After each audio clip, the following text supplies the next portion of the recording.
It's a new day dawning, the time is at hand, where the glory of the Lord will be revealed to every man. Open the door, open the door, open the door, and let the King of Glory in. Open the door.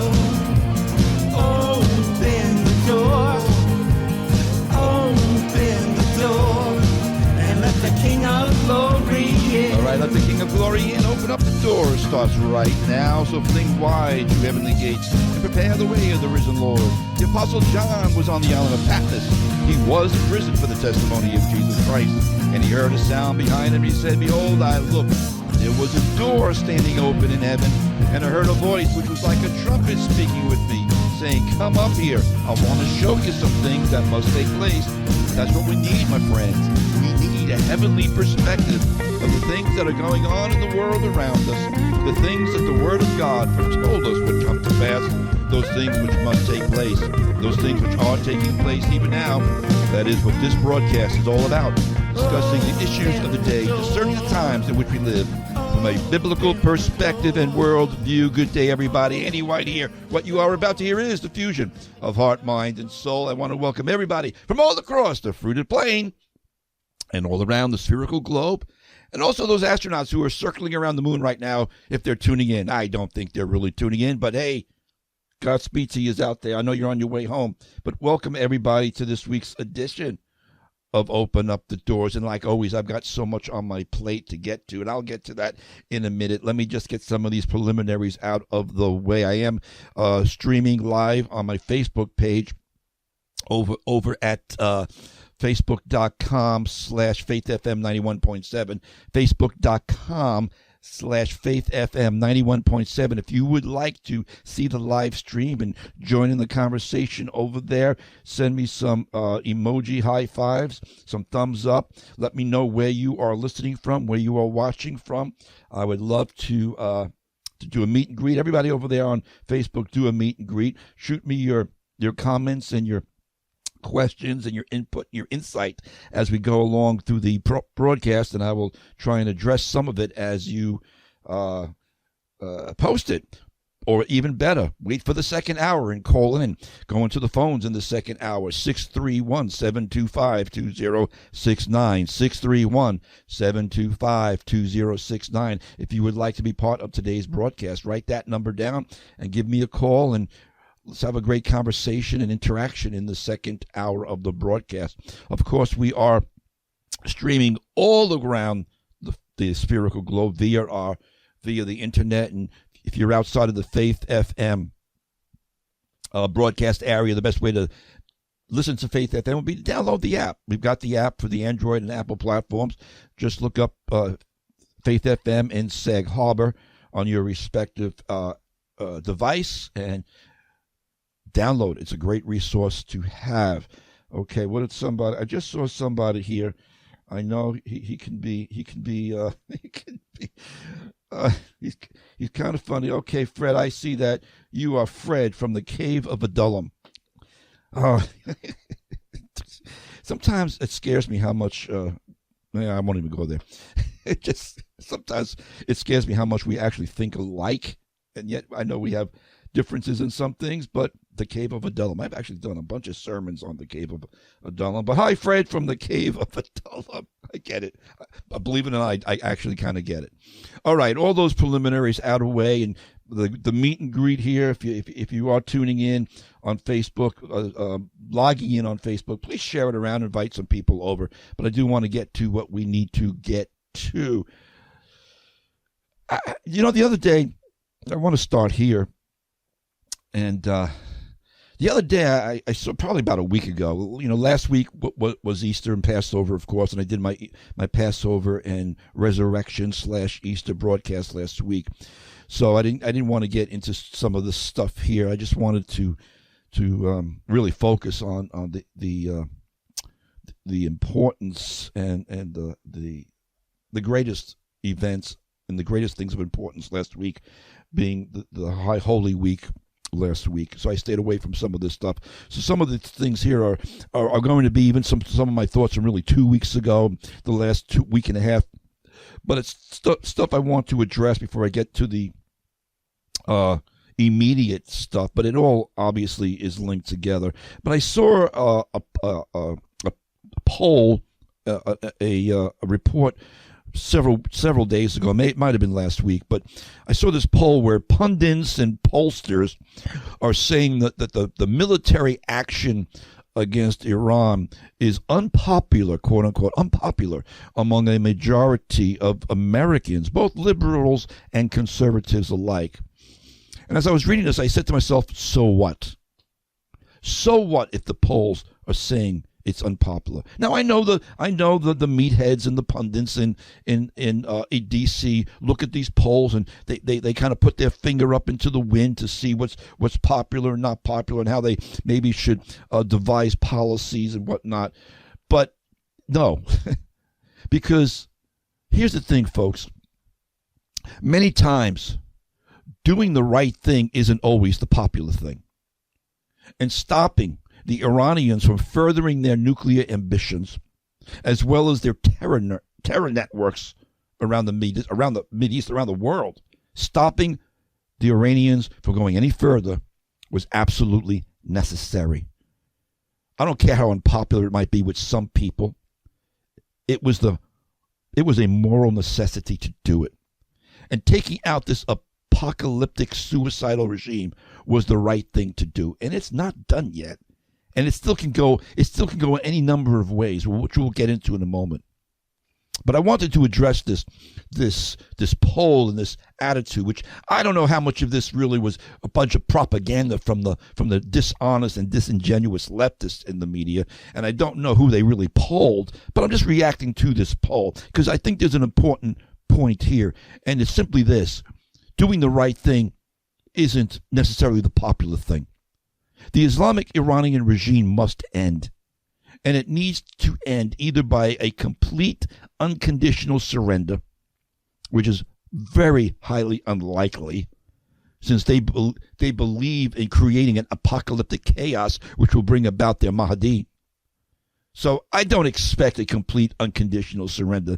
That leaves the other alternative: forceful eradication of the Iranian regime. And please understand what I'm talking about. I'm not talking about the Persian or the Iranian people. I'm talking about the Islamic regime that is slaughtering and killing their people even as I speak right now. It's funny how the media seems to keep forgetting that. But taking out this government, taking out this regime is a moral necessity, popular or not. So getting that off my chest, and I'll leave that there and we'll move on. Because now it seems, not it seems, we were expecting this all along, of course. This is part of the whole program.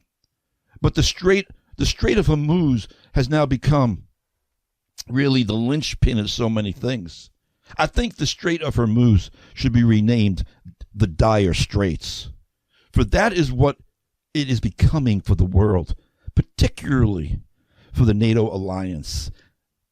All these alliances around the globe are finding themselves not necessarily in the Hormuz Straits, the Strait of Hormuz, but in dire straits. I said a few weeks back that I believe we may be entering a transitional moment prophetically and geopolitically.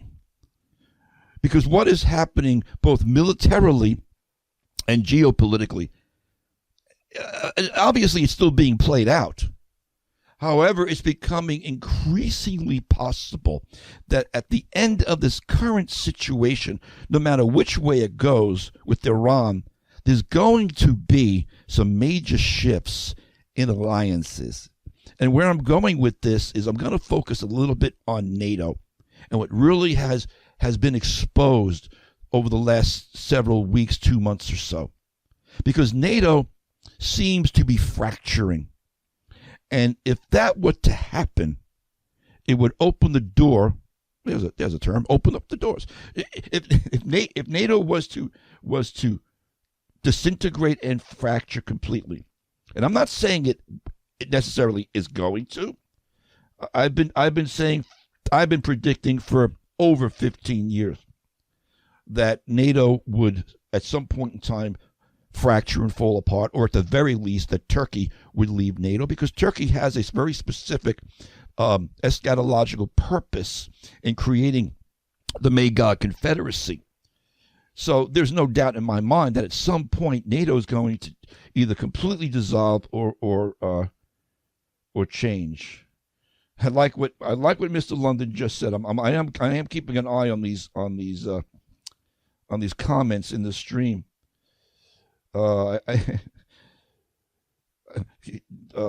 Brother Fred said the NATO reliance, the issue, the NATO reliance, or the NATO unreliable NATO, the NATO alliance. Yeah, but I'm going to talk about this because this is important, and I think we got to keep an eye on where this is going, because this really, really will have some major impacts. If NATO were to fall apart, it would be seismic.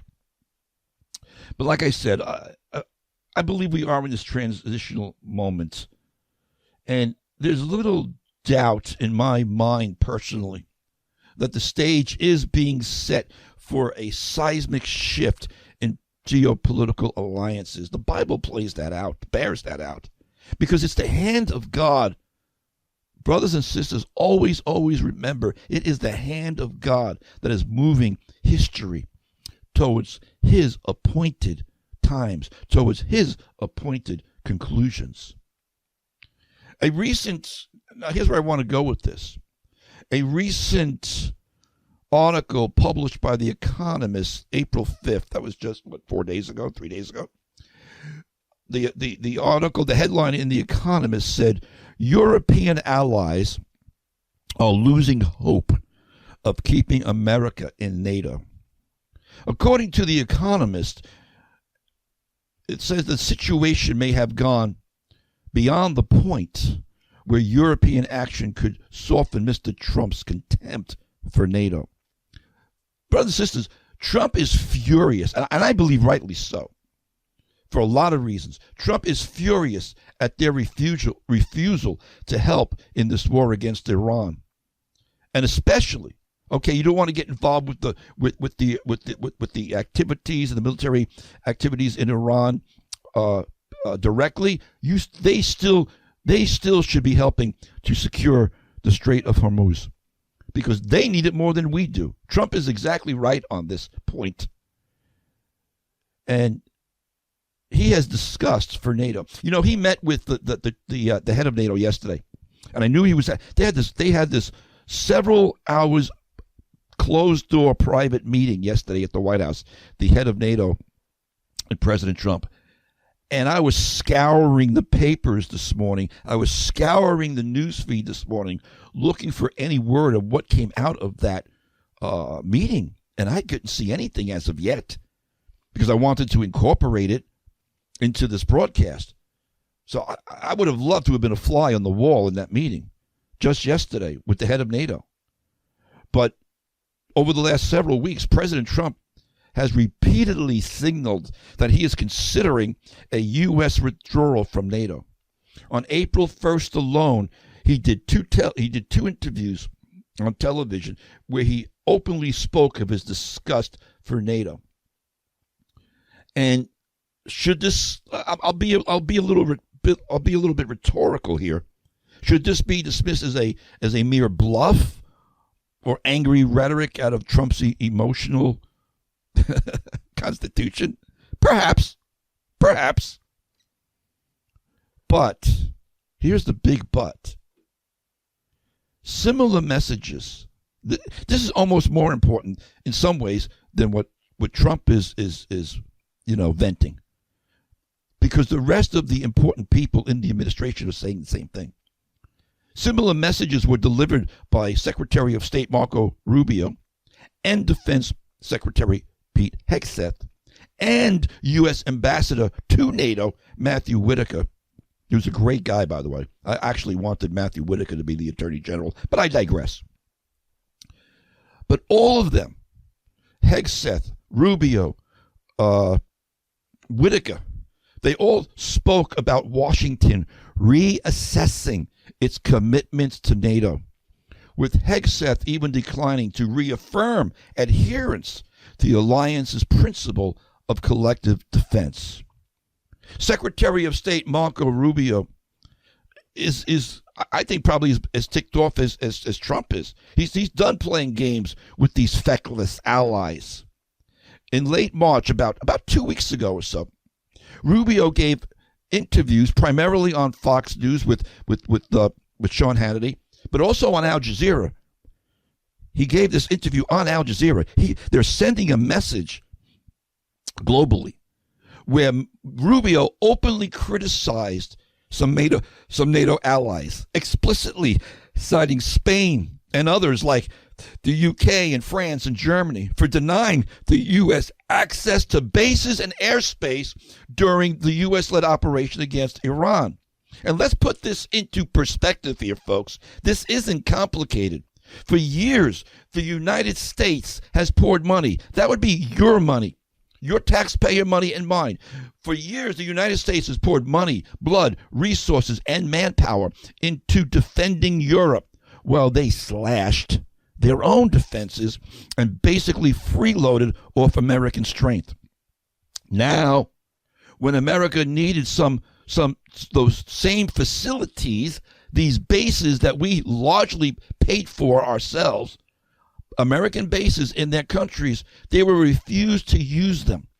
They slammed this door shut. Seriously, folks? Just forget Iran, forget all that. Really? The U.S. taxpayers, again, I'll say it, we have shouldered the largest share of total allied defense spending within the NATO framework. The U.S. has accounted, are you ready for this? The U.S. has accounted for roughly 60 to 62% of combined NATO countries' defense expenditures. We've put in $980 billion out of a $1.59 trillion total. And they won't let us use the resources that we've been spending our money on. So in the interview with Rubio, some of the points he brought out, he said that NATO has historically provided the U.S. with forward basing rights for global operations, and not just European defense. You see, their excuse right now is saying, well, the Iranian war is not our war, and that has nothing to do with Europe. Which is, what a bunch of hooey that is. They depend on the Straits of Hormuz. The Iranians have missiles targeted into Europe. The Iranians have sleeper cells and terrorists in Europe. Yet these feckless, and I say cowards, Kiyar Shamar, or whatever his name is, Shamar from the UK Prime Minister, as well as Spain, as well as Germany. You know what it is, folks? I said this a couple of weeks ago. They are afraid of their Islamic Muslim population. That is the only reason, and the biggest reason, that's actually an oxymoron. That is the only reason they're not getting involved. They are afraid. They are afraid of their own, the populations they've allowed to come in and change the character of Europe. That's another discussion for another time, but it plays into this.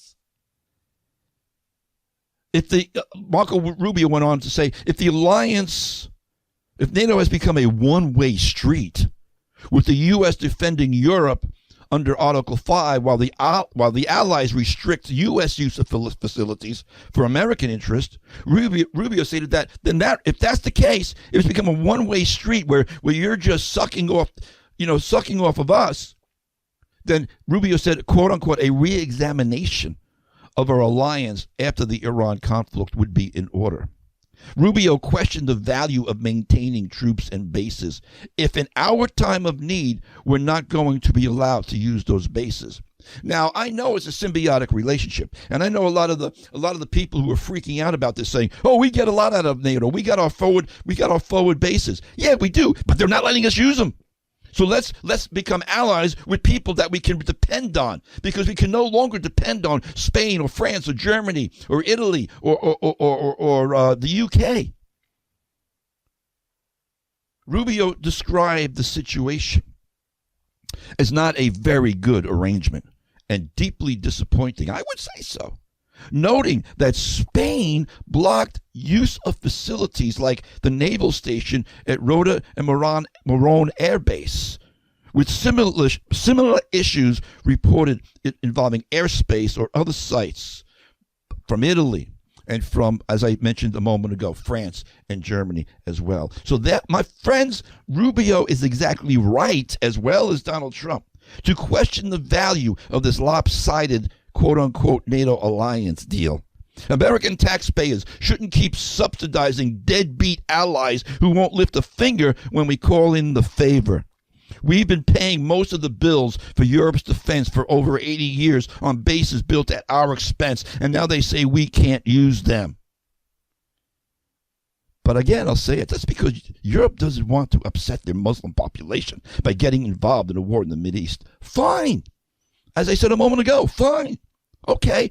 You don't have to become militarily involved. Just let us use the bases that we paid for.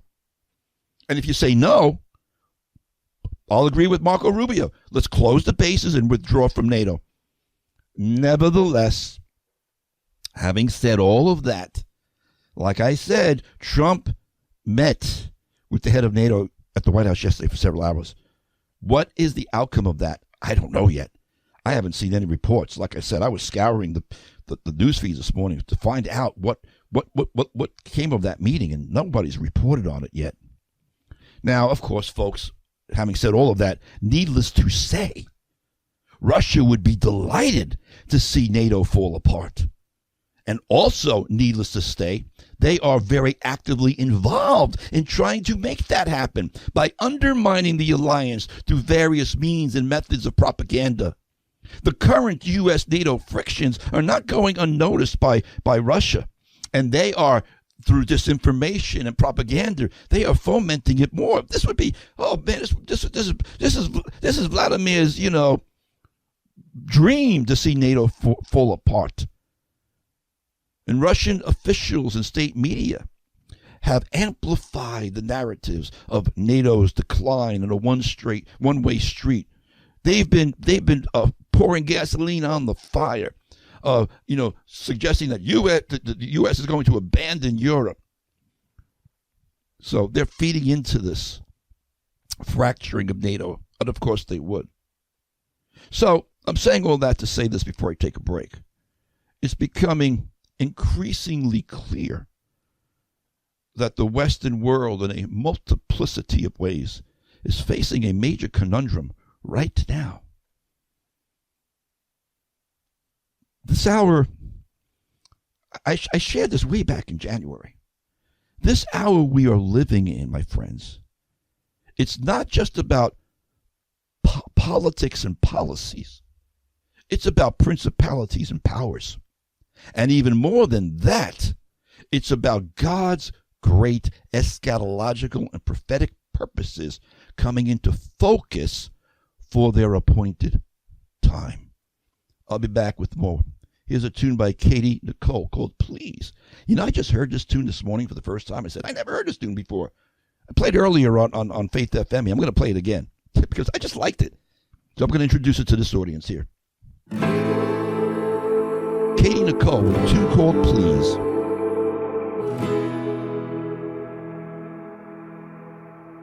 A tune by Katie Nicole called Please. And that's only the second time I've ever heard it. I really like that song. But in the meantime, welcome back here. Andy White here on the radio, tearing down strongholds. You're listening to Open Up the Doors, Integrity and Broadcasting here on Faith FM, WEGB 90.7 and 93.3 in that big, WEGQ 91.7 in Quag. And I'm here, penetrating the unseen powers of darkness, sending powers and principalities into frothy fits of frenzy by simply speaking the light of truth. I want to address, before I get into some of the other things, I'm going to get into this whole ceasefire thing a little bit and what's going on with that and how I believe it's nothing but a Hudna anyway. But I want to address a couple of things that some folks have commented about on the Facebook stream. Sister Victoria said political lines will no longer matter here pretty soon. The world will be in survival mode. People will do whatever they think it to take to survive. What will the church do? What will the remnant do? The days are approaching, and I agree with that 100%, Victoria. And of course, that's part of the platform I believe the Lord's given me here is to prepare the church for these things. Oh, the other thing, I have to give you a little bit of a FYI. Victoria also said over Facebook she couldn't hear the song. Yeah, Victoria, because of Facebook's algorithms, they don't recognize that this is a radio station and that we can play music. So in the past, when I played music, because of copyright restrictions that Facebook insists exist, which I think they're kind of like, they don't know what they're talking about half the times. But the point is this, I've had to learn to take the music out of going over Facebook because they cut my stream in times past. And I don't want them cutting my stream and interrupting. So I filter out the music in particularly the first hour from well-known artists and copyright things. Again, because just for a precaution, if you download the app and listen and watch the Facebook stream. Watch the Facebook stream, but listen to this broadcast on the radio app. Then you'll hear everything without, you'll hear the music and all the other things that go on here that I edit out for those various reasons. One other thing on another note, Jimmy mentioned that when I was talking about America leaving NATO, Jimmy, you said America would be a lone duck. I don't think so. The Eastern European nations, Poland, Hungary, they're. Brother Fred said something in the stream that was definitely apropos too. He said the Eastern European countries get it. The Eastern European countries like Poland and Hungary, they haven't allowed all these Muslims into their country. And they're standing strong they're standing firm with Donald Trump and what we're doing in the Mideast and with Israel as well. It's only the countries that have been inundated with Islam that are basically feckless and floundering around and walking in intimidation. So that was an astute point by Brother Fred. My point is this: how much blustering is Trump and the administration doing to rattle NATO? Will NATO really fall apart and fracture? I mean, it could go either way, I think. Either way, I think there's going to be, as I said in the first block, some major realignments by the time all of this is said and done. Let's take a look at this quote-unquote ceasefire that's going on right now that really isn't a ceasefire at all, because Iran was breaking the ceasefire from the moment it was announced. They were shooting missiles at Israel. They were shooting missiles around the Mideast. And they're saying, well, that's because they've been decentralized. We got to get it. There's so much stuff here going on, folks. But one of the things they were saying. Oh, by the way, my mind is running ahead of me. Let me back up a little bit. What is a Hudna? Some people might not know what a Hudna is. I posted it yesterday on my Facebook page. Said this so-called ceasefire is nothing but a Hudna. A Hudna, in Islamic war jargon, is simply a pause to recoup. It's simply a ceasefire in order to just regather strength and recalibrate and take a breath so you can come back and continue fighting. It has nothing to do with working towards an actual peaceful solution. And in some ways, I do think, I don't know, I really don't know. I'm not inside the man's head. But I think Trump, learning how the Islamists think and how these jihadis think, he might be using this quote-unquote, their idea of a Hudna, he might be using it himself kind of as a rope-a-dope. I think one of the things that Trump was doing, the media was like going apoplectic the other day when Trump said Tuesday night if Iran didn't comply, he was going to obliterate a whole civilization. Now, Trump's he's not talking about the Persian and Iranian people. He's talking about the mullahs and the ayatollahs and the regime. That was just a Trumpism. But, like everything else, the media just goes apoplectic, as I just said, anytime Trump says something like that. And, all the calls for impeachment were coming from the dishonest, disingenuous Democrats and the pundits on TV. And then and I had a funny feeling that it wasn't really going to happen, because that's how Trump works his negotiations. He lays out something really big and huge and humongous, and then to get people like sitting up like, is this guy really crazy? Will he really do it? And that's what you want the enemy to think. You want the Democrats are going, oh, they're going to think Trump is crazy. Yeah, the art of war. Let your enemy think you're crazy, because then he doesn't know what you might do, and he'll start negotiating with you. These people are so stupid on the left. They really are. It's mind-boggling how they just don't get anything. But having said all that, so they were apoplectic about Trump saying he was going to, basically, he never said, by the way, he never said he was going to nuke Iran. But all of that got out in the media that Donald Trump is contemplating nuking Iran. No. You got to be an idiot to believe that. You really do. But then again, TDS is definitely a cause for idiocy. It is definitely the root cause of idiocy. So I don't know. But the point is, when he backed away from it, they flipped the script and said, oh, he backed down because, he's a coward. He backed down because you can't win with these people. You just can't win with these people. But I digress a little bit. The point about the Strait of Hormuz, Trump has been clear about this. You either open up the Strait of Hormuz or the ceasefire is over. The Strait of Hormuz is a condition for the ceasefire, but they haven't opened it yet. In fact, they doubled down and said they were closing it because Israel was attacking Lebanon. And I'm probably going to have to, I probably won't get into that until the second hour, because there's so much here. But here's something I was looking into yesterday. Iran is saying that they'll open up the Strait of Hormuz, but they're only going to do it by, who they allow through, and they're going to charge a toll. Well, it's funny how the media never reports some things. It's funny. It's really kind of funny, I think, that nobody seems to mention. The one thing nobody seems to have mentioned about this at all is that according to the UN, the UNCLOS, UNCLOS, the United Nations Convention on the Law of the Sea. Yeah, this is a real thing. The Strait of Hormuz is considered an international strait. The Iranians don't own it. It's not theirs to control. The United Nations Convention on the Law of the Sea means that ships and aircraft of all nations have the right to transit the passage through the Strait of Hormuz.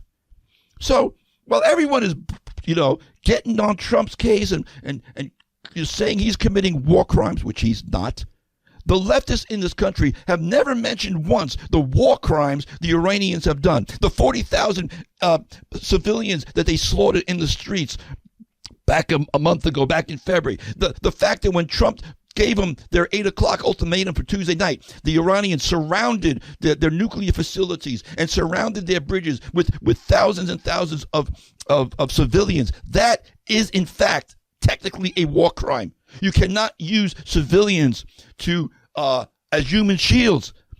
That's what Hamas does. That's what Hezbollah does.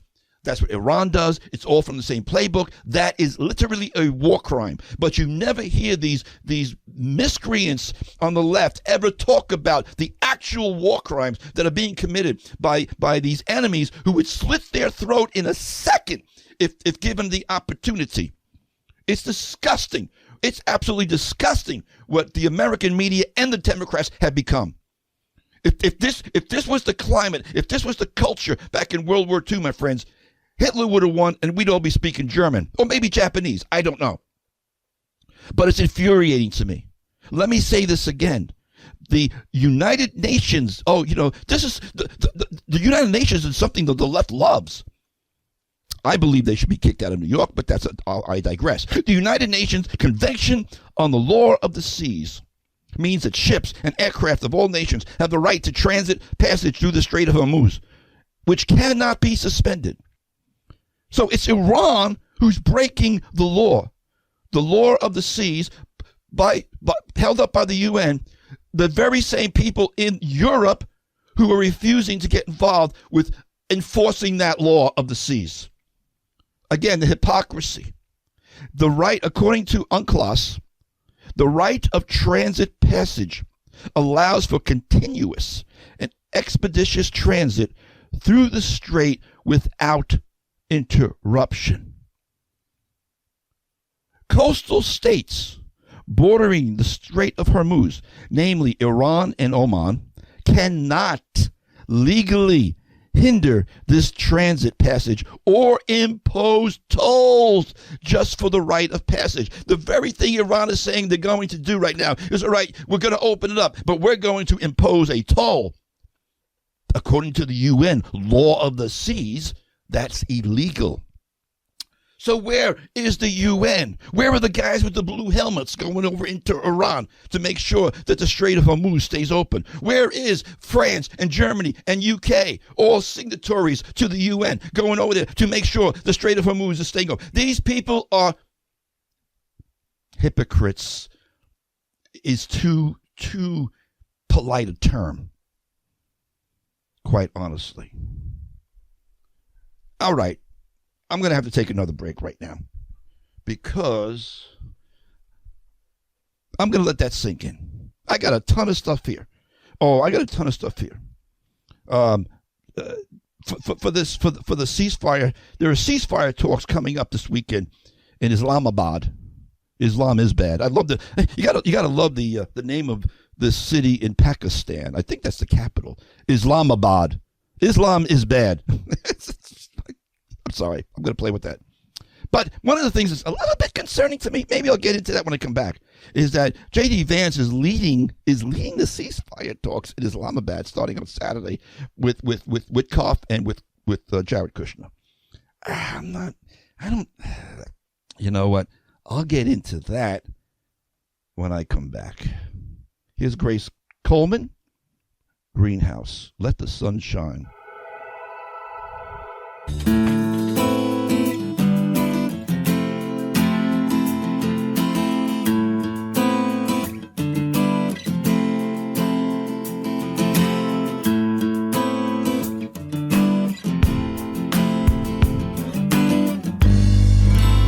The fusion of heart, mind, and soul. This is Open Up the Doors with Andy White here on Faith FM, WEGB 90.7 to 93.3 in that peak, WEGQ 91.7 in Quad. Just a couple of quick broadcast memos. The first hour of this broadcast re-airs today at 3 p.m. Thursday, and this first hour will also re-air at 1 p.m. on Saturday. You can also find me on my YouTube and Rumble channels. Just look up Andy White, Open Up the Doors. If you've never subscribed to either Rumble or YouTube, please do so. I'd appreciate it very much. And give me some thumbs up. Give me some emojis over there. It's all about the algorithms with these platforms. It's about getting these messages out there. It's about being a resource for the body of Christ. So the more you comment, the more you help post it around, the more the algorithm picks it up in the news feed. So you would really be helping me out a lot if you could do that. You can also find me on my X account. My handle is AJWhite777 if you're on X. I'm also on Truth Social at AJ White. And I have a group page on Truth Social as well, an Open Up the Doors group page on Truth Social as well. Operates just like a Facebook group page. Also, I'll be going to the phones in the second hour, 631-725-2069, 631-725-2069, if you'd like to be part of the broadcast. I'm gonna go to some closing thoughts. I got about 8 minutes left, and that's something I really want to share, but I'm going to address also one thing I see in the stream here, in the Facebook stream. I mentioned how the left was going apoplectic over Trump saying he was going to annihilate the Iranian civilization. Again, rhetoric. You never hear these people ever complain about, for the last 47 years, death to America, death to America, death to America, death to Israel, death to Israel. They never mention that. But I like what Sister Victoria says on Facebook. She said this was Trump's version of death to America. It was a threat to pressure.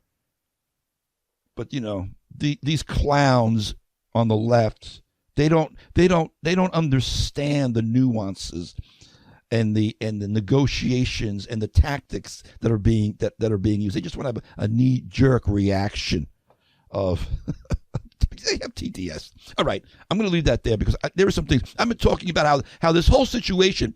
You know, I'm playing with the name Strait of Hormuz to talk about the world's in dire straits. What's a dire strait? It's a term we use quite often. It's about being in a dangerous place. It's about being in a place of pressure and stress and fear, of confusion, of chaos, of just feeling like everything's ready to implode and fracture on you. So I've been playing with the idea of the Strait of Hormuz has become a dire strait for the world, and I've been focusing, obviously, for the last 45 minutes or so on the political and geopolitical situation.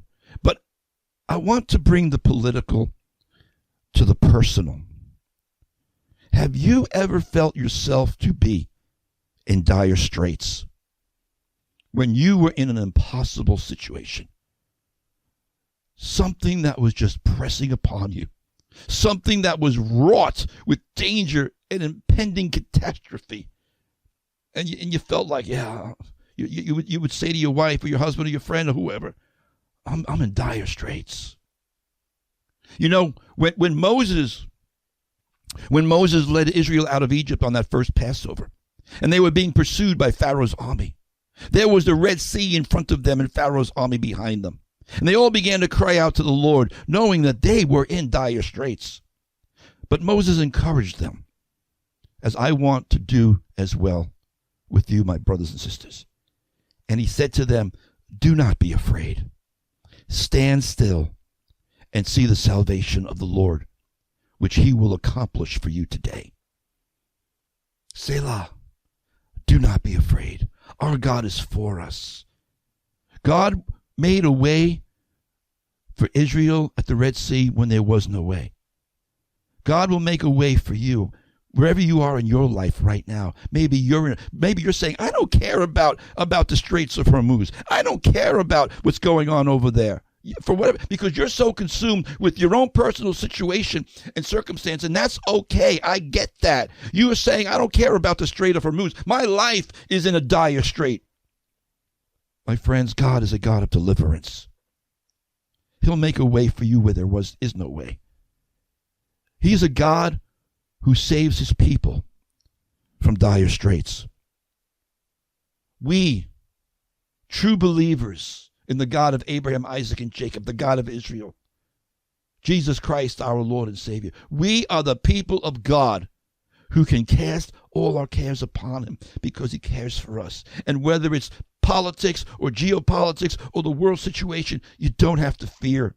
You really don't have to fear. Jesus said to the disciples, I tell you these things beforehand, so that you will not fear. And in your own personal situation, it's the same. It's the same principle. You don't have to fear when you're dwelling in him. He who dwells in the secret place of the Most High shall abide under the shadow of the Almighty. I will say of the Lord, he is my refuge and my fortress. Jehovah Makaseh, I dwell in him. Therefore you shall not fear the arrow that flies by day, nor the terror that walks at night. David, that sweet psalmist of Israel, many times in his life found himself in dire straits. Many times in his life, he felt like he was going through the straits of despair. There's so many places that we could talk about in the Psalms. But when I was thinking about my closing thoughts for today, my mind turned to Psalm 18, where David says, David was in that place of being in despair, being in the dire straits. I almost said the Straits of Hormuz.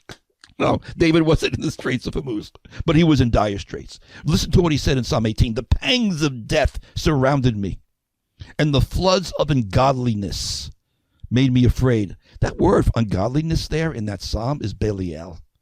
The floods of Belial, demons, made me afraid. The sorrows of Sheol surrounded me.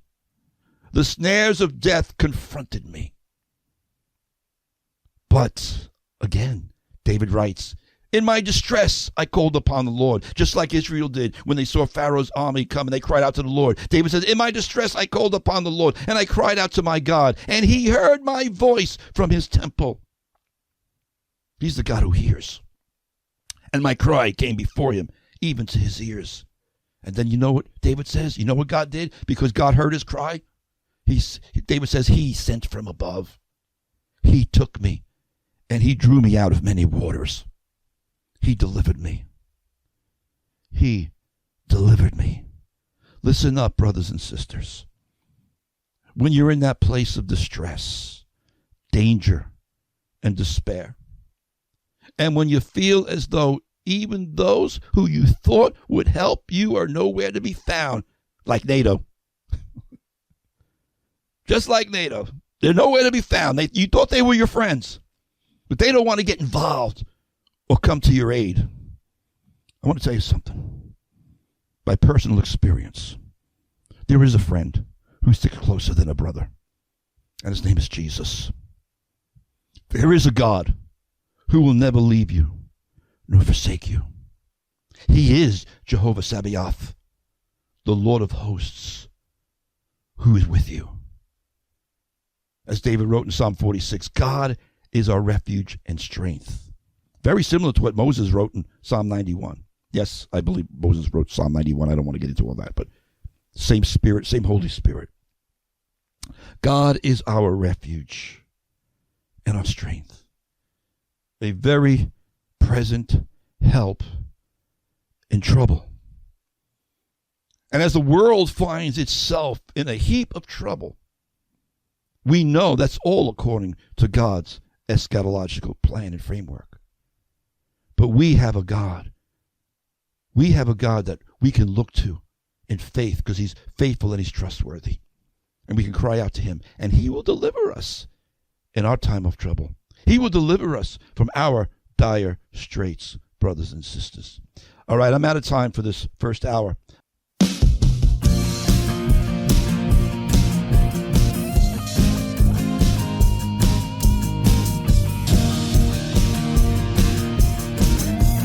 And I'm back for the second hour of Open Up the Doors here on Faith FM, Fusion of Heart, Mind, and Soul.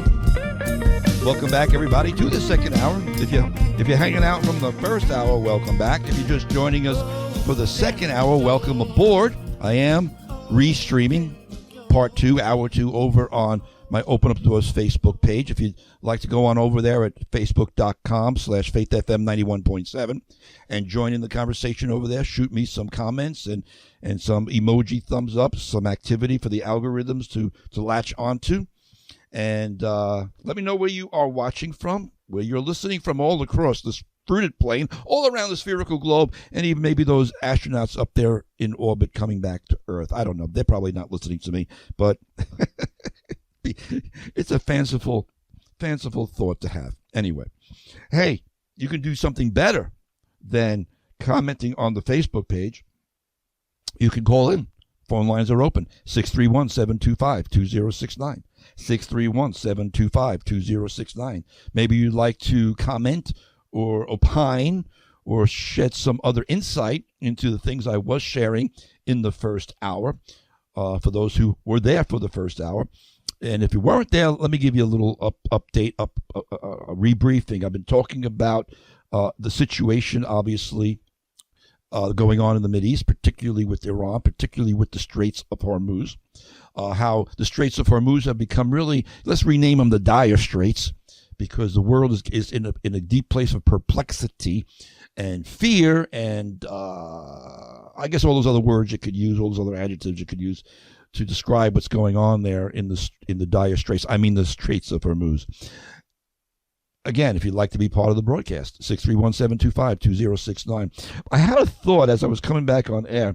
One of the things we were talking about was how the left, on the one hand, were condemning and going ballistic over Donald Trump, saying he was he was going to obliterate Iran by 8:00 Tuesday night, and they were going to calling him a war criminal, blah blah blah. They're some of the Democrats are putting in articles of impeachment for them and whatnot. They're just unhinged lunatics, honestly. And then they flipped around when Trump said, okay, we're going to go into a ceasefire. We've been negotiating with Pakistan and who's ever in charge there in Iran, which no one really knows who's in charge there in Iran. That's one of the issues that is going on. Maybe I'll be able to get into that. But here's the thought I had. Because once he did that, they said, "Oh, Trump's a wimp. Oh, Trump backed down. Oh, Trump he's all hot air." So he can't win no matter what he does. When he's warmongering, they call him a warmonger. When he's saying, "Okay, we're going to go to the negotiating table and see what we can negotiate for peace," then they call him a wimp, someone who backs down. You see, he can't do anything because these people are so duplicitous and they're so dishonest and disingenuous. But I want to keep bringing that up because it should be obvious, and yet so many people listen to these morons. But I'm saying all that to say this, to launch into the second hour. If, I shouldn't even say if, because it's already happened. It's already happened. Iran has not been living up to any of the ceasefire agreements. And the major one was to open up the Strait of Hormuz, which they have not done. And it's being reported they haven't done it. And that was like the major contingency. Trump said the major contingency would be to open up the Strait of Hormuz. They haven't done it. And I didn't really expect, and I don't think the Trump administration honestly expected Iran to uphold any of the agreements of the ceasefire. But here's the thing that I think he is doing. I think he is doing the rope-a-dope. In other words, all right, you guys, you guys think I need to negotiate, and we're going to be diplomatic, and we're going to go to the negotiating table one more time. You see, I think he's giving Iran, as well as their sycophants in the media and on the left, enough rope to hang themselves with. Because once Trump has said, you guys break this ceasefire, it's obliteration time. It goes back to what I said, the Tuesday 8 p.m. deadline. But see, now Trump's given himself basically a justifiable thing to say, hey, all you people said go negotiate. All you people said seek a diplomatic measure. All you people said, sit down at the table. Well, we tried to do that, and they're not cooperating. And because this is what the Islamic regime does. They've been doing it for 47 years. This is the art of war in Islam. The Hudna principle, as I called it in the past. The Hudna, fake truces and false peace agreements. This is what they do. And it's about high time that we started recognizing this is what they do. Now, I mentioned something in the first block that I just mentioned it and I didn't have enough time to get to it. And it is a little bit concerning to me. And only time will tell, obviously, how this is going to play out. But this weekend, according to the plan as it stands right now, is that J.D. Vance, Vice President J.D. Vance, as well as Jared Kushner and Steve Witkoff, are going to go to Islamabad in Pakistan and sit down with their Iranian counterparts, to whatever degree there are Iranian counterparts, and negotiate a quote-unquote ceasefire agreement, peaceful settlement. I personally don't have any, really, I have like basically 0 to maybe, on a scale of 1 to 10, from 0 to 1 chance of that succeeding. I really do. It's a fool's errand. But they're going to go through the motions. They're going to do the kabuki dance. But I think in some ways, okay, good. Because then when everything fails, and it will, because you got to know who you're dealing with. Somebody might say, Andy, you're being so pessimistic. You're being so pessimistic. Folks, I've been studying these people for 20, 25 years. You got to know the enemy. That's part of the art of war. Know your enemy. And the West, for the longest time, has refused to recognize the enemy and what they are and what their ideology is. That's why they keep thinking that Hezbollah and Hamas, they keep thinking it's about land. It's not about land. It's about the eradication of Israel, period. It's in their Sharia law. It's in their hadiths. It's in their Quran. The elimination of Israel. It's their ideology. It's not merely a land squabble in the most basic sense. Yeah, it's a land squabble in the sense that they want all the land, but they don't only want Israel, my friends. They want a global caliphate. Hello? It's not about the land per se. It's about their ideology, which demands a global caliphate. And they know that basically Israel and the United States are in their way. Plain and simple. We are in their way. Europe has fallen. At least Western Europe has, for the most part. But I bring up J.D. Vance because it's come up the last couple of days. People are surprised that he's always been a little wishy-washy regarding Israel. He's not Trumpian. You know, Netanyahu always talks about how Trump is the greatest president, the greatest friend Israel has ever had in the White House. And he's right. He actually is right. And I think that's because, to some degree, well, his son-in-law, Jared Kushner, is obviously Jewish. Ivanka has converted to Judaism. They're raising their children in Judaism. So I think there is this affinity towards the Jewish state that's somewhat there because of the family ties, and also because Trump is probably getting some really good input on that level of what Israel is dealing with this whole Islamic Jihad thing. I know the media likes to paint Trump as some kind of doofus or some kind of stooge. He's not. He's just not. They have created this caricature of Donald Trump that is so far from reality because in a lot of ways he plays into it. He knows how to poke them. He definitely knows how to poke them. He knows how to poke them in the eye. He knows how to throw things out there like what he said on Easter when Trump gave Iran that ultimatum, and he said that they would cease to exist if they don't comply by 8 o'clock, and then he ended it with "Praise be to Allah." I was like, the moment I saw that, I started laughing.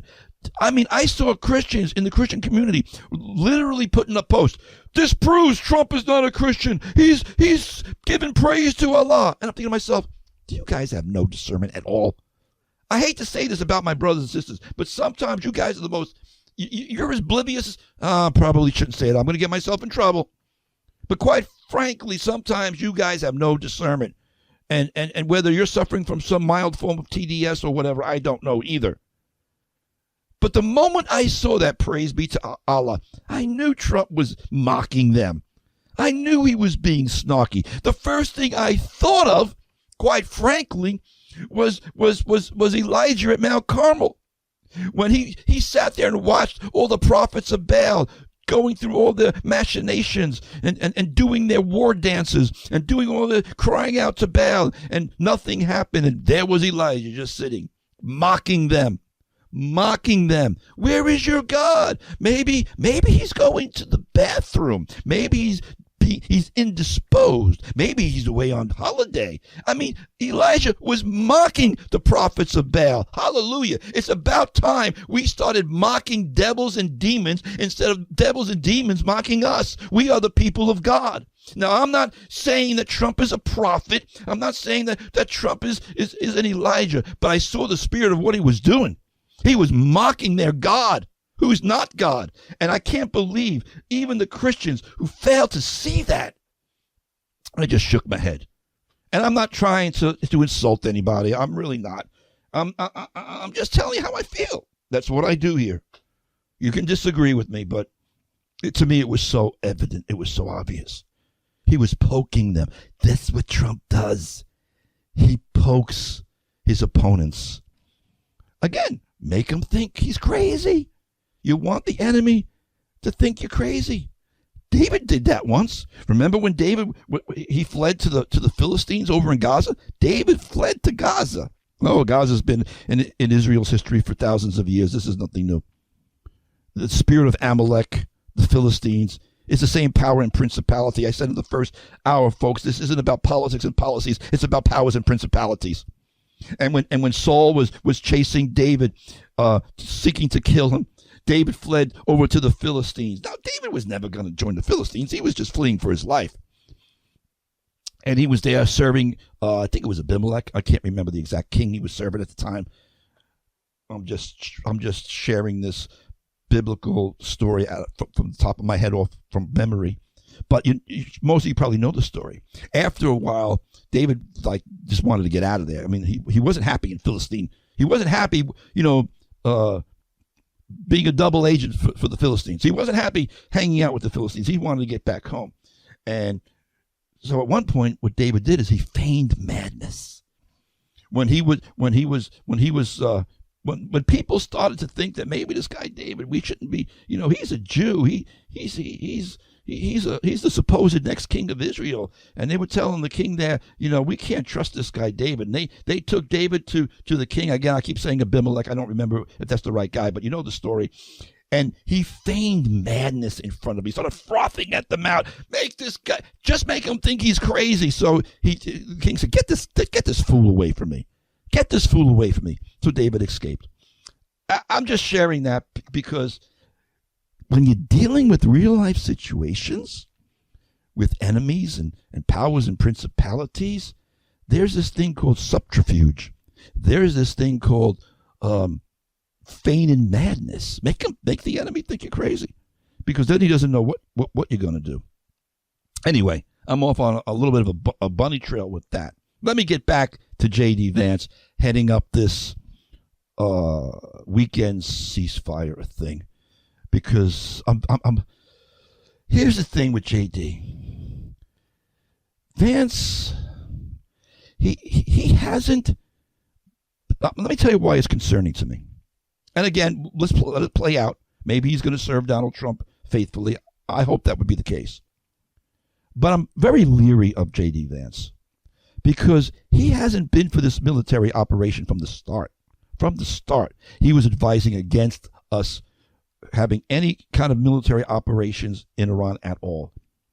Just like the rest of the Western politicians seeking some kind of diplomatic, negotiated thing.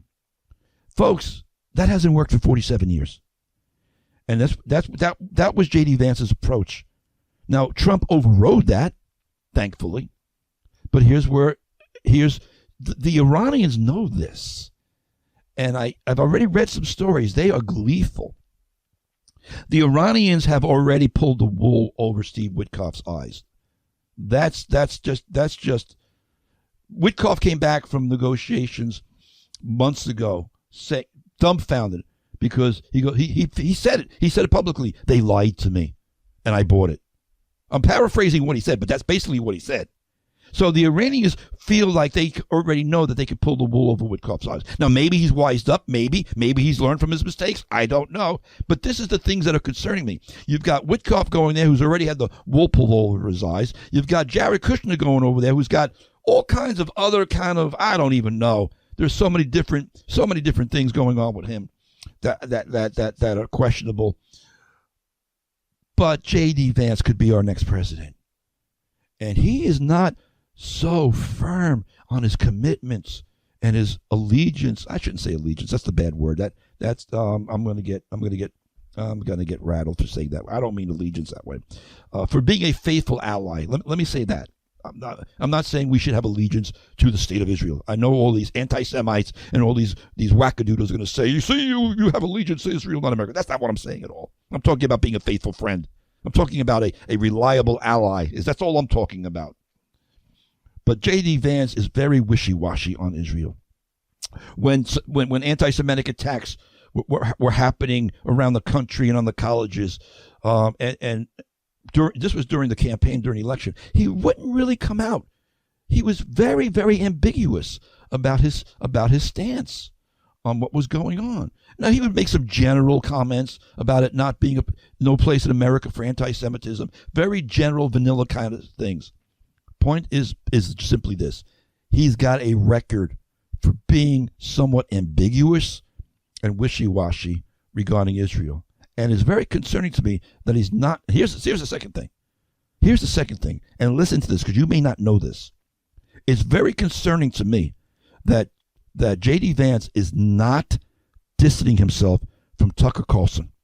They are good friends.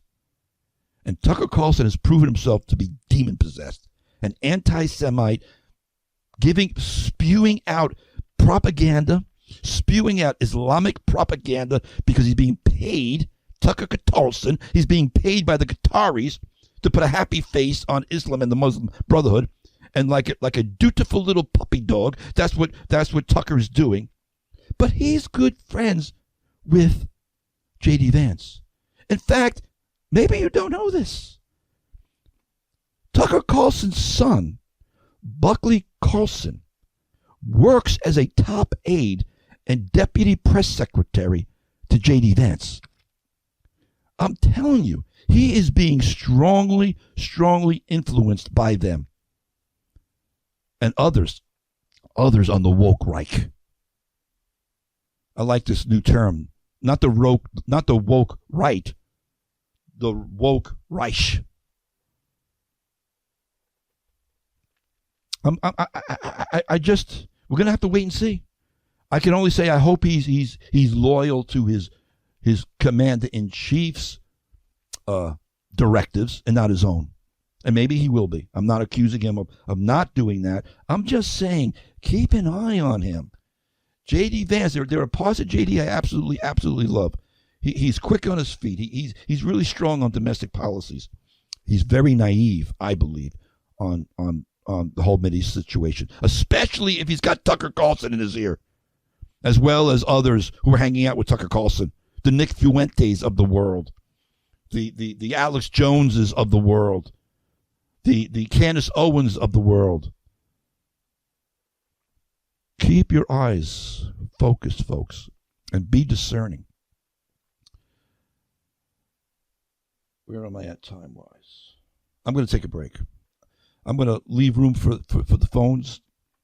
I'm going to leave that there. I got more to get to, but I would love to hear from you.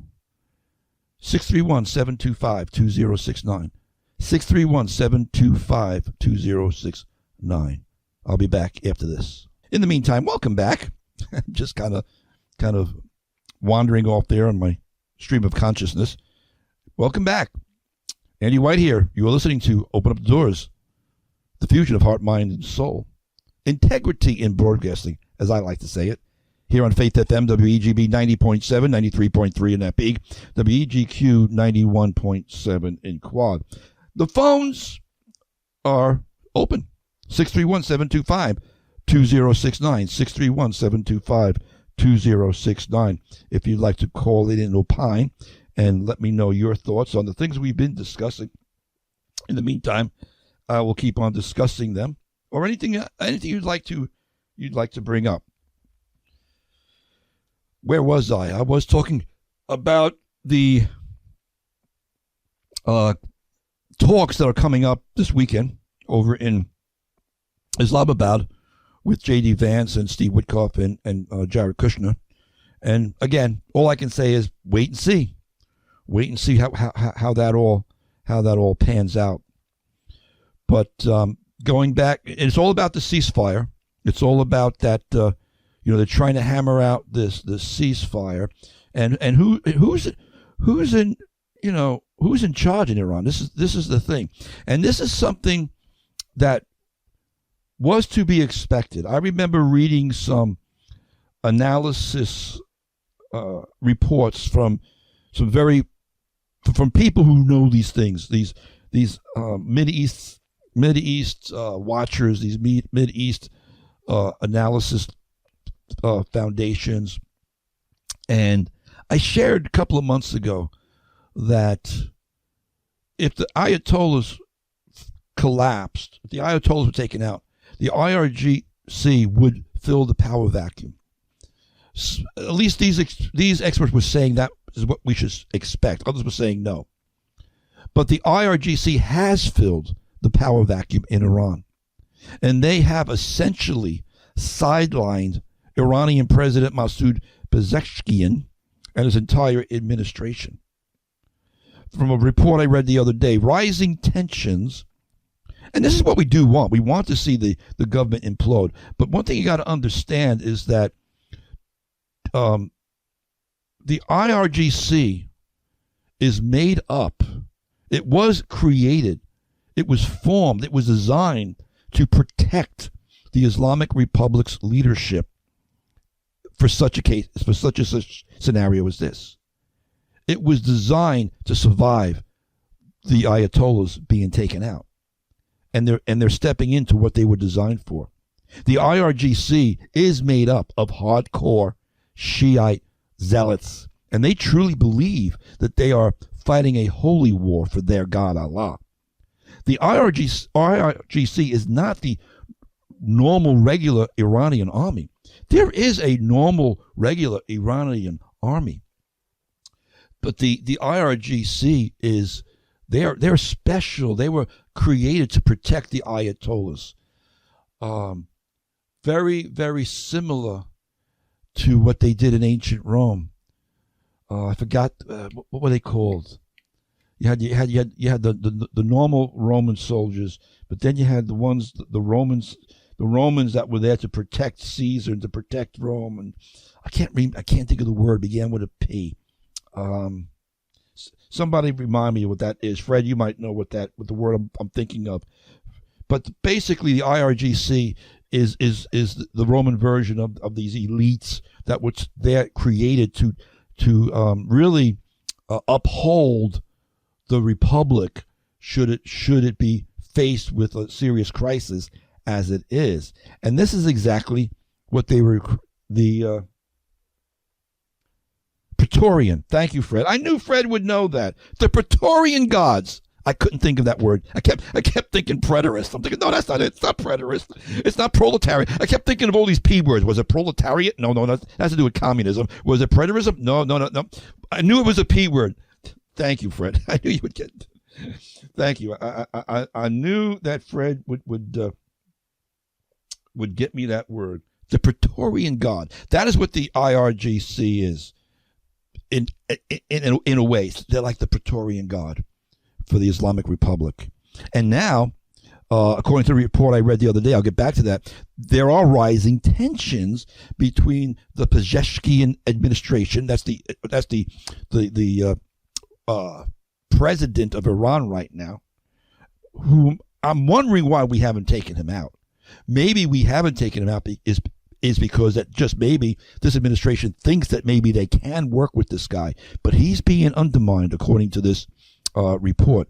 The Pezeshkian administration and Iran's military leadership have pushed the president into a complete political deadlock, with the Revolutionary Guard effectively assuming control over key state functions, informed sources told Iran International, that their newspaper.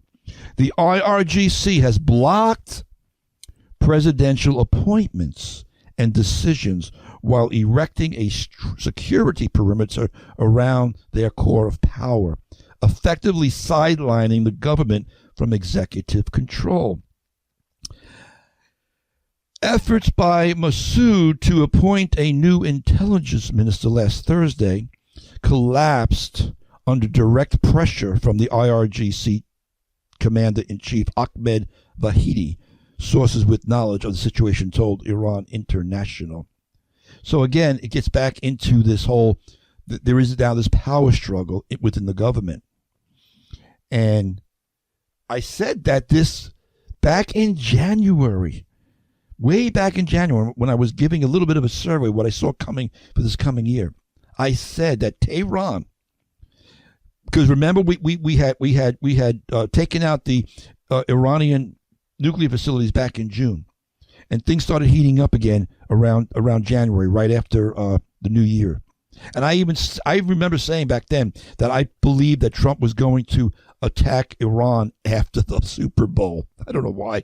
He wanted to go to the Super Bowl. He didn't want to be distracted. I don't know. But they were also bringing assets into play for January and February. They were bringing assets into the the Mideast theater, and I said I did believe before it happened that that Trump was probably going to go into Iran. All the signals were there that Trump was going to go into Iran after the Super Bowl, and then on February 28th he did. But one of the things I said back in January was that Tehran, should the Ayatollah be taken out, which he was, that Tehran under IRGC control could conceivably abandon Khamenei's comparative caution. As crazy as the Ayatollah was, he was crazy like a fox, and he was in a lot of ways he was playing the negotiation kabuki dance according to Islamic ideology. But again, this was the experts were saying about the situation, that the IRGC, should the Ayatollah fall, could conceivably abandon Khamenei's comparative caution, which is what seems like they've done, embracing an even more aggressive posture regarding both nuclear advancement and direct confrontation with Israel. Now, that's exactly what they've done. I think what's really surprised them is the fact that this president and this administration has obliterated them. Not like Obama, who gave them pallets of cash and billions of dollars to help fund their nuclear ambitions and their ballistic missile ambitions and their terrorist ambitions. Folks, don't forget what Obama did as he was leaving the presidency. He literally flew pallets of cash into Iran, billions and billions of dollars. Insane. So, the Iranians just figure, Trump's going to be like Obama and Trump's going to be like Biden. They're not. We can manipulate them. They thought they could do that with Steve Witkoff. I guarantee you, they thought Trump could be manipulated because Trump really likes Steve Witkoff. They're very good friends. So they were trying to manipulate Trump through Steve Witkoff. What they didn't bank on, literally, was the fact that Trump is Trump and he's going to make his own decisions. He really does. He listens to all the input. He listens to the those who might oppose him. Even J.D. Vance didn't want to go into Iran, but then he makes his own decision for the better or for the worse. They didn't count on that, and they got obliterated. Their Navy is gone. Their Air Force is gone. Their air defense systems are gone. Their government is falling apart and fracturing. But again, this is the point of the IRGC. They are a paramilitary force that was formed and designed to protect the Islamic Republic's leadership and to export Shia Islam around the world. I'm going to hold that thought, and I'm going to answer the phone. We got a caller. Hello, Andy speaking. That M here. Yeah, who's this? Hold on, I'll put you in. Hold on. Let me switch the caller into the system. Hey, Joe, are you there? Yeah, I'm here, Andy. How are you? What's on your heart? Yeah, a couple of quick comments, especially about Vance. I, too, like his polemic against the Dem lunacy that's out there, and he's got a lot of good qualities. Yes, I agree. But, yeah, but I get more and more concerned the more I hear about him, especially what you're talking about today. But you combine Carlson's views on Israel with Vance's Catholicism and the Pope's views on the Iran conflict. Exactly. I'm glad you brought that up. And then when you look at Catholic eschatology, which I think is essentially amillennialist, and they don't really see Israel important in the sense of the return of Christ. Oh, it's more than amillennialists. They are a replacement theology crowd. Oh, yeah, exactly. And, you know, now they're anti-Zionist replacement theology crowd. Yes. Oh, hands down. And, you know, so that makes me more and more troubled about 2028, which until I really started to see and think about these things, I was like, Vance is the man. But now I got to be honest with you, I'm leaning toward Rubio more and more. Oh, yeah, me too. I mean, about Vance's views. If there was a Republican primary tomorrow, I'd be voting for Rubio. Yeah, me. I think I would do. I would do the same. Rubio is number one. He's solid as in his Christian theology. Did you hear Rubio at the Charlie Kirk memorial service? Yeah, I did. He blew me away. I didn't even know he was that solid a Christian and like biblically sound. He really. I mean, I've always liked Rubio. I predicted. Oh man, I got to tell you, I predicted like maybe, I don't know, 12, 15 years ago. You know, I work at my landscaping job. I work with a lot of Hispanic guys from Salvador, and about well aware. Yeah. Well, many years ago, I said to these guys, I said, I am going to bet you that Marco Rubio becomes the first American Hispanic president. I predicted that about 13, 14 years ago. Yeah, very good. And well, it hasn't happened yet, but I'm saying, no. But he's won me over more and more and more because he really won me over as far as his faith. I could see it was sincere and solid when I heard him speaking at the Kirk Memorial, and now just hear him dealing with whether he's dealing with NATO or whether he's dealing with, he is so on top of the game. And I think one of the things I'm hoping, Joe, is that. Because I wasn't really sure exactly why Trump would be sending J.D. Vance instead of Rubio, knowing that J.D. Vance really was against any of the actions against Iran, knowing all these factors, he knows this. I'm kind of hoping that maybe he's sending Vance over there to give Vance an eye-opening lesson in what he's actually dealing with. Yeah, and you know, I worry about Kushner too. I'm really not sure where he's at on many issues. He just seems to be like a question mark to me. What do you think? Yeah, well, that's what I'm saying. That's exactly why I brought it up. There are likable. There are definitely likable aspects of J.D. Vance. I mean, hands down. Yeah. I mean, he's quick on his feet. He knows how to handle the media, and that's all good as far as politics go. But where do his policies lie? And they're becoming a little bit more ambiguous. Yeah, and with 2028 looming, and Trump gone, and it's extremely troubling and concerning to me, and I know it is to you, and for good reasons. And I would just encourage people to think twice before they jump too quick. Yeah, and here's the thing, though. He's got, you know, as far as 2028 is concerned, he's got J.D. Vance is going to have powerful people backing him up. He's got Turning Point backing him up. He's got, like I said, he'll have Tucker Carlson. Tucker Carlson is completely, you know, throwing Trump under the bus. He would be delighted to have J.D. Vance. He'd be welcomed back into the White House. Like I shared in the last blog, Tucker's son works for J.D. Vance. Yeah, I didn't know that. Yeah. Yeah. Well, again, these are the things you don't get to hear too much in the mainstream media. But I would think Erica Kirk, with the problems with Candace Owens, would be in Vance's ear about this whole replacement theology, this whole Carlson, Candace Owens. You know, there's a whole triumvirate going on there. Well, Erica's not talking to Candace. All that Candace does is trash Erica every single day. I know. She's demonic. I mean, Candace Owens has become an absolute over the cliff Jezebel. I mean, she's accusing Erica of being complicit in Charlie's death. This whole conspiracy thing. She is literally mentally unhinged. Unbalanced. Oh yeah. Yeah. And she used to be so solid back in the day, you know? Yeah, I don't get it. I mean, you know what? Listen, the scripture says, I will bless those who bless you, speaking of Israel, and I will curse those who curse you.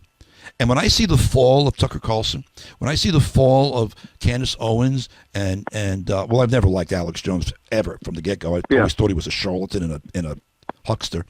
But and then this Nick Fuentes, the more they curse Israel, the more they become anti-Semitic, the more they become anti-Zionist, the crazier they get. God is handing them over to a depraved mind. And I'm saying that publicly, and I'm standing by it. Because they I are think you're 100% correct. They are the three stooges for Satan. They are the three stooges for Belial. I read out of the Psalm 18 about how David was feared the sons of wickedness, and the word there is Belial, demons. But we don't have to fear them.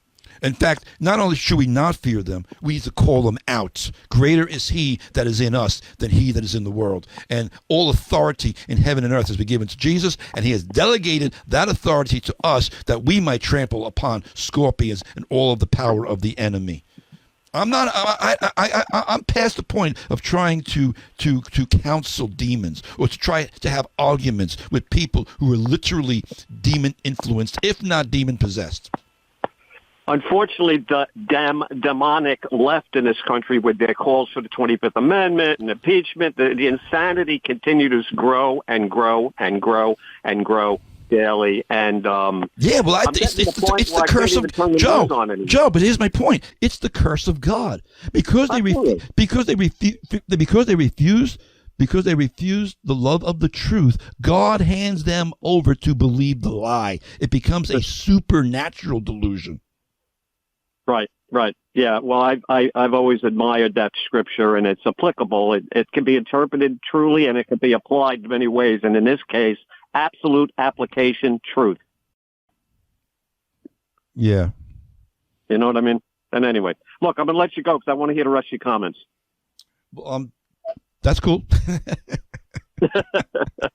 Thanks for calling in. God bless. No problem. All right. Good enough. Talk God to you bless. soon. God bless.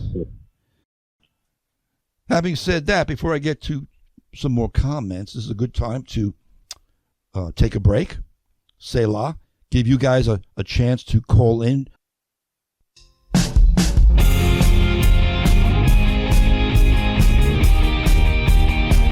Fusion of heart, mind, and soul. You're listening to Open Up the Doors. It's Integrity in Broadcasting here on Faith FM, WEGB 90.7 and 93.3 in that peak, and WEGQ 91.7 in Quag. I'm going to immediately go back to the phones because we're running out of time. Only got a few minutes left. But Jim, are you there? Yeah, I'm still here. All right, so start over. Start sharing what you shared a moment ago. That was important. Oh, well, I was catching the last few minutes when you're talking with the other caller, Joe. And it is absolutely true. People have been, this country has been turned over to a spiritual delusion. They love not the truth. People don't want to hear the truth. You could it's like sticking your head out the window of a car and spinning into the wind. It's unbelievable to watch these people, how people can look you straight in the eye and lie without even blinking and actually believe the things that they're saying. Most people would be years ago have been put in a mental institution. Oh, for sure.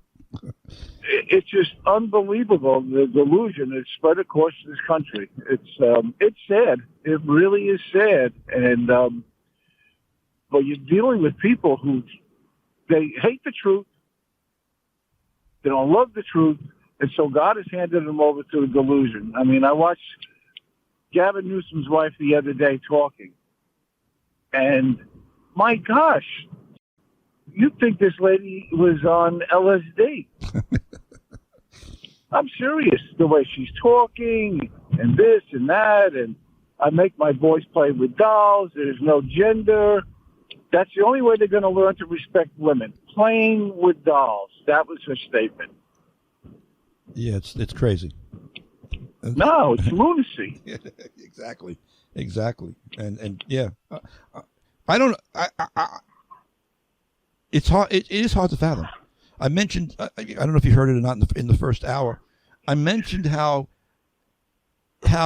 if the culture back during World War II, if the media culture and societal culture, specifically on the left and with the Democrats, had been back then what it is today, we'd probably all be speaking German or Japanese today. Oh, obviously. They literally have become enemies of the state, enemies of America. Of course they don't. Of course they don't admit that. Of course they deny that. Yes. They think we're the enemies. We're the threat to democracy. It's exactly right. Their whole worldview has been turned on its head. I was talking with somebody last week, somebody of color, African American, and going on and on about how the Democrats, and this and that. I said, wait a second, you don't even know your history. Who started the Ku Klux Klan? Oh, I don't know. I said, Democrats in the South. Who invented the Jim Crow laws? I don't know. Democrats in the South. After Lincoln and Grant integrated the Army with great success, here's the quote from Woodrow Wilson. We can't have our fine white boys sleeping alongside these darkies. And so he segregated again the service. Who denied benefits under the Montgomery Bill after the war? Democrats. Mm-hmm. Held up by a Supreme Court Justice, Hugo Black, appointed by Franklin Roosevelt, who stated, I hate African Americans, but I hate Jews and Catholics more. Bragging that he was a proud member of the Ku Klux Klan. Who signed the Civil Rights Act, which everybody boasts about? Lyndon Johnson. What did Lyndon Johnson have to say? Go to the History Channel. You can watch the film. It was recorded. And I won't say the word. I'm not signing this bill. No way I'm giving these ends the right to vote. And now his aides are panicking. And you see it. They show it. And they whisper in his ear. He turns around and says, you mean to tell me that if I sign this bill, those N-word are going to vote for us for the rest of their life? Guaranteed, I'll sign the bill. It's public record. You go to the Library of Congress. You can get the video. The Civil Rights Bill would not have passed without the Republicans. They were the ones. The Civil Rights Bill would not have passed without the Republicans. I know that. So when I hear people say they're the bastions of freedom and democracy, what a joke. You don't even know what your own party believes or what you believe. Well, this is what you're the racist. You're the Nazi. Whatever. This is what the left is good at. They're good at rewriting history. They're good at obfuscating actual history. They do it across the board with everything. They do everything. They do it with the founding of America. They do it with race issues. They've been on the wrong side of history every single absolutely time. But yeah, that's what's going on. Jim, I'm down to my last minute. Okay, I'll let you go. So thanks for calling in. Thanks for your thoughts. Okay. All right. Okay. Have a great day. God bless. I'll see you soon. Bye-bye. Bye-bye. Bye. So yeah, we are down to our last few seconds here, and I think I just want to end this second hour kind of the way I ended the first hour. We know all these things are going on. We also know. I hate to do a cliche, but we read the end of the book. We know where God's going with all of this. We don't have to fear. We don't have to feel overwhelmed. We don't have to fall into dire straits because God wins and we can cry out to him, and that's where it's at. And Russ, I see you calling in, but I'm out of time. I got to run. Try calling in again next week. Thanks for calling in, but keep it right here on Faith FM. I got to run. God bless. And keep it right here on Faith FM. In the meantime, be brave, be strong. Stand fast in the faith, brothers and sisters. And let all that you do be done in love. And keep it right here on Faith FM. I'll be back next week.